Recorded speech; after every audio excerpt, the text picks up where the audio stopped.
Mr. Si-Ahmed, I think we did a good job in organizing this workshop on the margins of Port Ghalib meeting of the parties, particularly to showcase methyl bromide phase out achievements of Egypt. And thanks to you that you did a good job to inspire countries to take early actions on methyl bromide phase out. But let's discuss about the key achievements that we discussed in the workshop. Well, first of all, frankly speaking, the idea was not only to showcase the achievements of Egypt, but the achievements of a project that could show that we are having new alternatives that are fully replacing methyl bromide, that are satisfactory to the farmers, and that it could serve as a model not only in the region but elsewhere. As you have seen, on many years we have seen at the parties, the meeting of the parties calls for essential use exemption, in particular, for example, the strawberry sector. That's right. But we have demonstrated that in Egypt, and probably it's not just the case of Egypt, but in many other countries, alternatives to strawberry, but not only the strawberry, but also the runners, are feasible and working quite well. One of the key highlights of this meeting, which I observed, was definitely something to do with the presence of Egyptian stakeholders. It was their project, and they had come to discuss its outcome, assess the situation, and tell us what exactly they have done in terms of methyl bromide phase out. Other aspect was it was well attended by methyl bromide MB talk members and also the experts related to the pesticide regulations, and that was something, a good mix of right kind of stakeholders. Apart from that, Mr. Si-Ahmed, I also felt that there was some innovative approach in a phase out.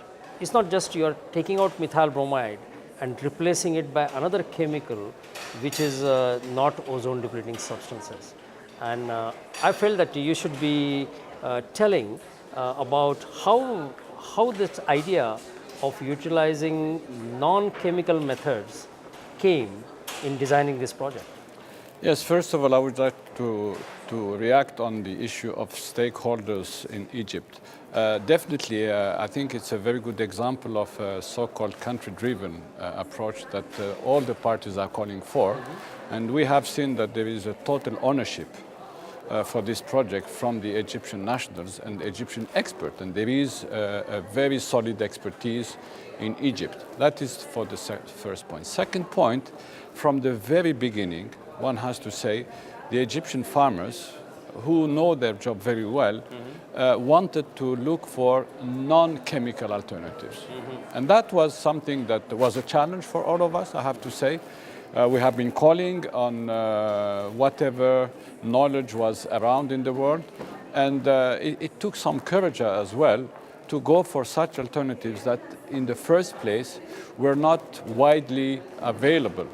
But again, with the national expertise, with this willingness to, let's say, to stay away from chemicals, I think we have achieved excellent results. And that is the reason why I'm saying this is a very good example, not only for Egypt, but also maybe for the region. And I believe that now we can really showcase those alternatives are very effective. I totally agree with you. I think United Nations Environment Program would definitely like to see that what we do is not just replacing one chemical by another chemical, but trying to see that we have a sustainable alternatives which do not use man-made chemicals.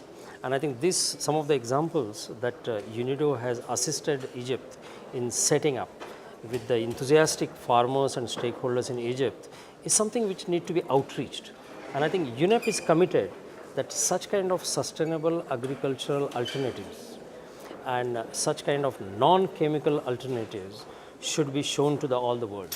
And one of the methods which UNEP is thinking of is not only to make simple case studies, which will be put on a web for everybody to see, but have some specific study tools where from the countries who are still using methyl bromide in applications where Egypt has already successfully phased out. Yeah, I cannot agree more, and this is why I was so happy that you were able to attend the workshop as well, to hear by yourself and to find out what is really going on in the field. And definitely I believe, and that is to be shared by the Egyptian government and the Egyptian authorities at large, they are always in agreement to showcase the results for their project anywhere else and to be part of a study to prove that those alternatives are very effective. One of the things of this particular methyl bromide phase-out project in Egypt is what is called as going beyond simple ozone layer protection. The phase-out has definitely helped in protecting the ozone layer, but it has also given other environmental benefits, which we have seen as a good examples of under the Montreal Protocol.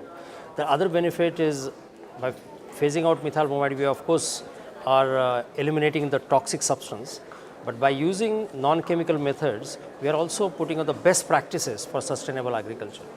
And what surprises me most, Si-Ahmed, is UNIDO is an industrial development organization.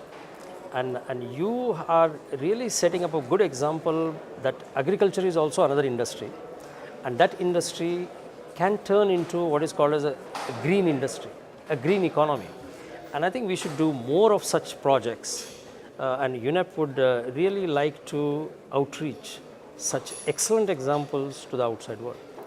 Definitely, I do believe that it's a very good example of green industry, and one should recall that UNIDO had always an agro-based, let's say, program. So no surprise that at the very beginning we wanted to come up with solutions that would be sustainable for the future. But also, all in all, we wanted to give examples of solutions that would stay away from chemicals, and so that the farmers are not always dependent on chemicals that they have to buy most of the time outside, that they have import. But now we have seen that, for example, they have been using straw balers. They have now greenhouses for producing the rootstocks for grafting, and we are hoping that they will be even able to export the rootstocks outside of Egypt, which in itself is a big achievement. I would certainly like to conclude by saying that UNEP would like to see such kind of a collaboration between UNEP and UNIDO, and also encouragement from UNIDO to the countries to use sustainable alternatives. That itself will show that Montreal Protocol is just not ozone layer protection treaty, but it is an environmental treaty, it is a sustainable development treaty. Well, we have always welcomed the cooperation with UNEP. It's a long-standing cooperation. We have many examples around the world, Guatemala, Honduras, China, and other countries where we are collaborating on methyl bromide, but other programs as well. And I do hope that in the field of HPMPs, for example, UNIDO will come into the picture very soon to help especially low volume consuming countries in phasing out HCFCs together with UNEP.